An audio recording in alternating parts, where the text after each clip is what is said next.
I didn't capture the preparation process, but we got ourselves another steak tonight.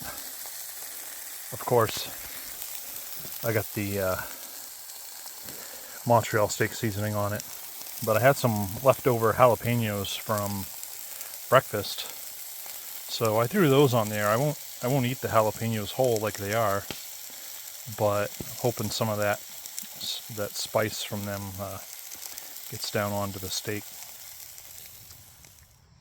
Let's see how it came out here. There we go.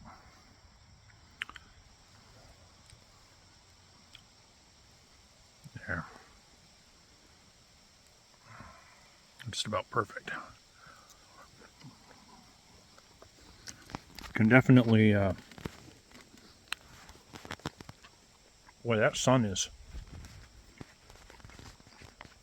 it's right behind me, so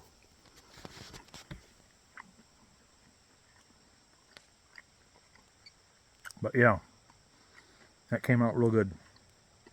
I can taste a little bit of the jalapeno, but not a whole lot.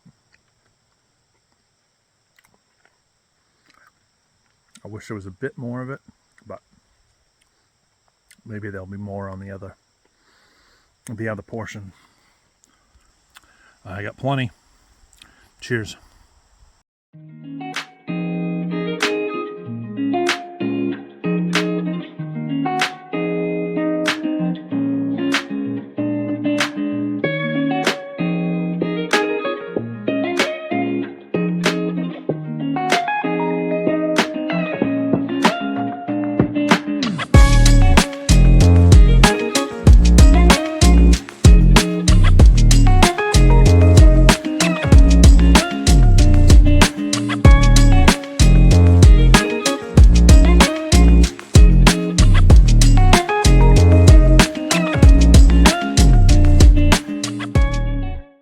So, the reason why these walls are so tall, this is what they call a balloon frame.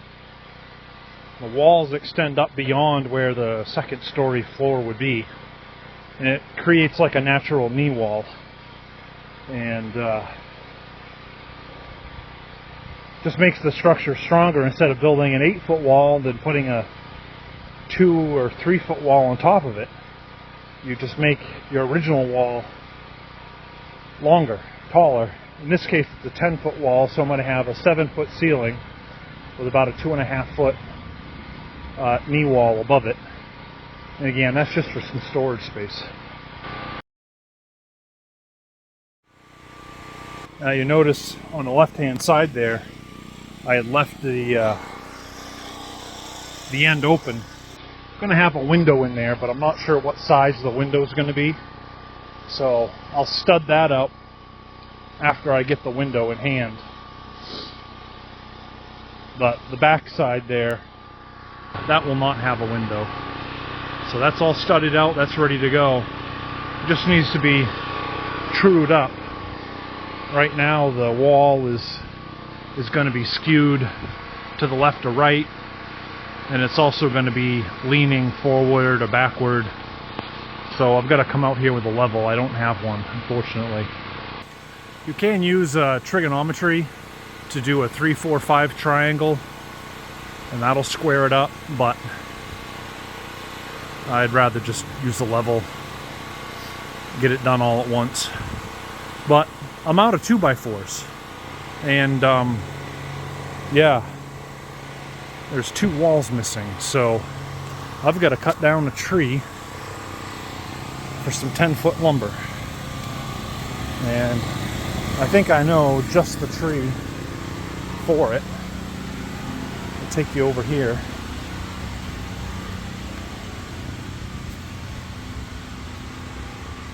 So some of the pine on this property are too big for my dad's sawmill. I mean, this pine tree here, it's hard to appreciate how big it is, but maybe if I put my arm, you know, that's got to be, you know, a solid 2.5 feet. There's another big one in the back there, right in the middle. But this guy here is a little smaller. Unfortunately, it's leaning towards camp, so I don't really know how I feel about dropping that. But let's continue back here, past this big one. And you might see it behind there.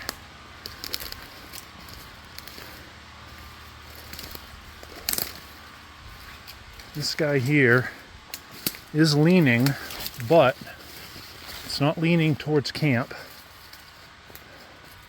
It's nice and straight, tall.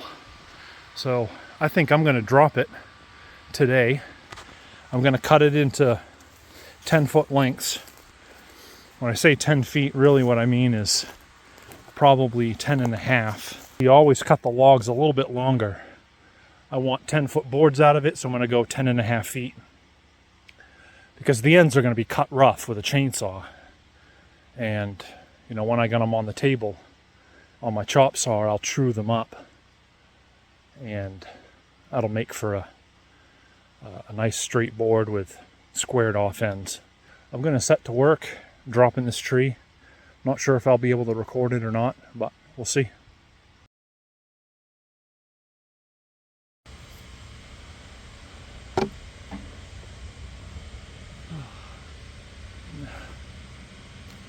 Okay, here we go.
Well, there. 2 10-foot logs. I don't know how many 2x4s I'll get out of that.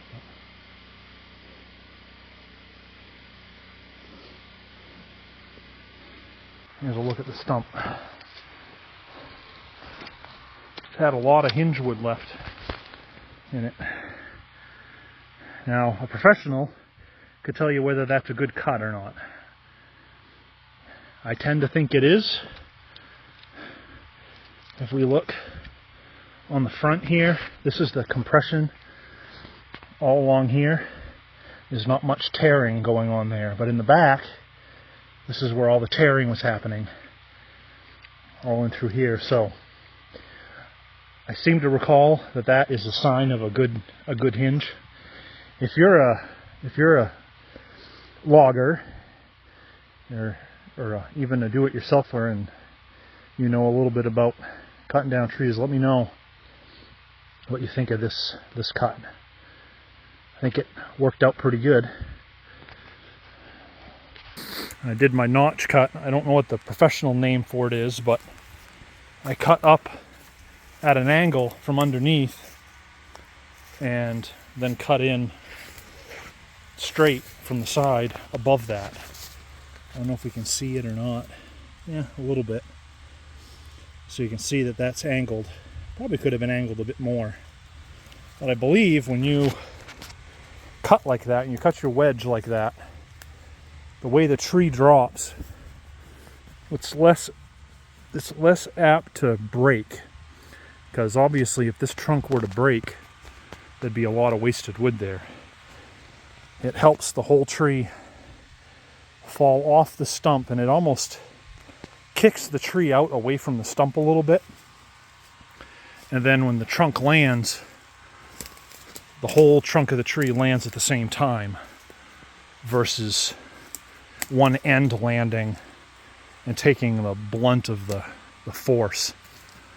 So anyway, a lot of cleanup work to do up there, but I got two nice 10-foot logs there. So that ought to get me some lumber.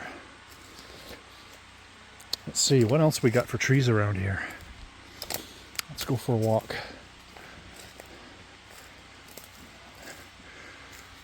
Sorry for the shaking and all that. I have not invested in any equipment like a gimbal or even a GoPro. I'm using my phone for all of this. So, yeah. Out of those three, the middle one and the one on the left, those could go. Nice and straight. That one there, a little big. Don't think I could take that one. I mean, I could cut it down, but I don't think it'd fit on my dad's mill. Those two, though, if I cut those two bigger ones down, then this one here that's standing by itself on the right, that will flourish. That'll just take off like a rocket. And I'll have another good tree in a few years. I know a guy who's a logger.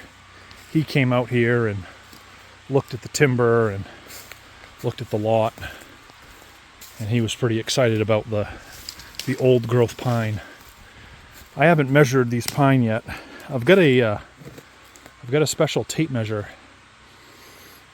You wrap it around the tree and it will tell you the diameter of the tree.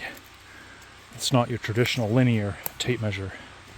The demarcations on it are spread way out. So I'll show you that at some point. This tape that I got here, this one is just regular for measuring length. All right, so see the demarcations are just in feet and inches. Same on the back. The other tape I've got, you can take that tape out of there, put this other one in, and it's got circumference or diameter on one side and then just regular linear on the other. But I gotta find time to do that. If you know the circumference or the diameter of the tree, then you can calculate, what you're going to get for lumber out of it. It's called board feet. You can calculate how many board feet. One end of the tree is going to be fatter than the other, so you measure the circumference or the diameter at the narrower end, There's some math involved. I'm sure a logger could measure the diameter at the stump and tell you what a normal taper would be, and do all the math and all that to tell you pretty darn close how many board feet you'd get. But I don't have that skill set, nor do I really need it. Anyway, I'm going to take a break for a little bit, and I'm probably going to head home, get the trailer, and get these logs loaded.